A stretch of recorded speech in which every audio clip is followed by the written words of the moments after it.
La palabra de Dios es tan importante en la vida del cristiano como lo es el alimento diario para nuestro cuerpo. Estudia con nosotros el capítulo del día en Reavivados por su palabra.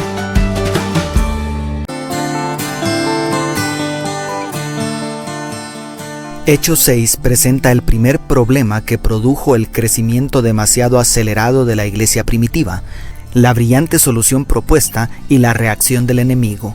Acompáñame a estudiarlo. Primero, el problema. Lucas continúa hilvanando la historia a partir del verso 1.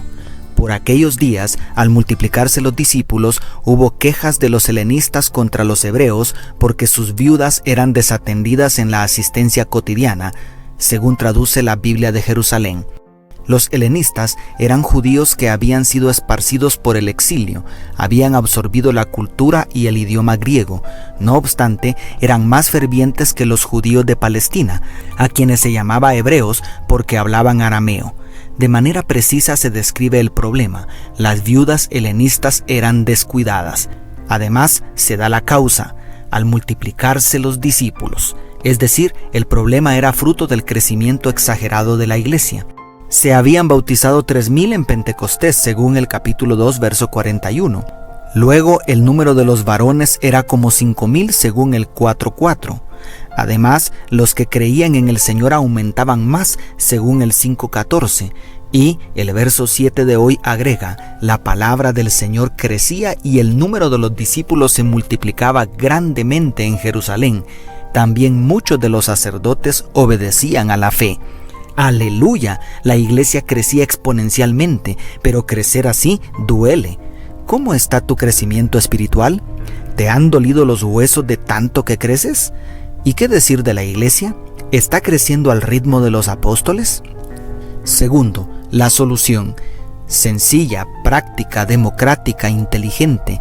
Así puedo describir la solución propuesta por los apóstoles.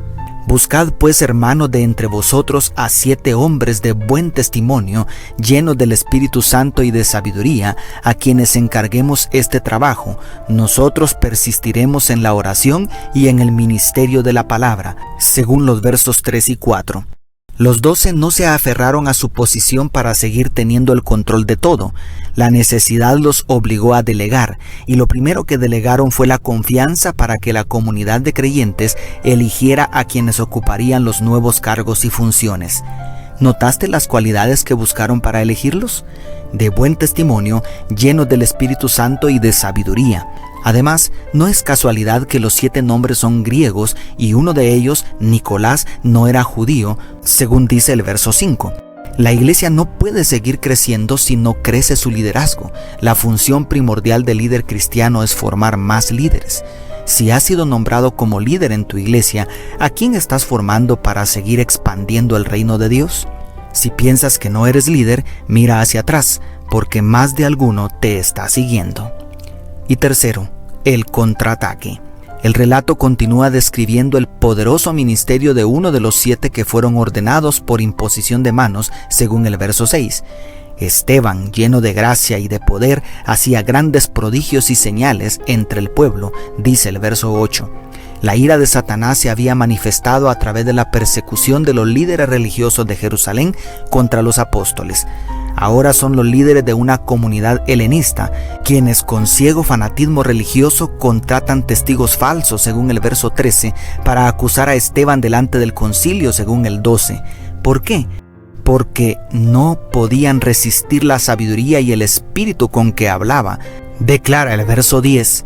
El capítulo nos deja cargados de suspenso, esperando el siguiente, porque mientras se dictan los cargos contra el diácono, el último versículo dice: entonces todos los que estaban sentados en el concilio, al fijar los ojos en él, vieron su rostro como el rostro de un ángel. ¿Cómo terminará esta historia? Te espero mañana para conocer el desenlace. Pero hoy quiero llamar la atención de aquellos a quienes les encanta hablar de la persecución como si quisieran provocarla. La persecución siempre ha sido un contraataque del enemigo contra una iglesia que está cumpliendo la misión intensamente. Nadie debiera estar buscando ser perseguido. Cumple tu ministerio como Esteban y confía en el poder de Dios cuando se levante la ira del dragón. Dios te bendiga. tu pastor y amigo, Selvin Sosa.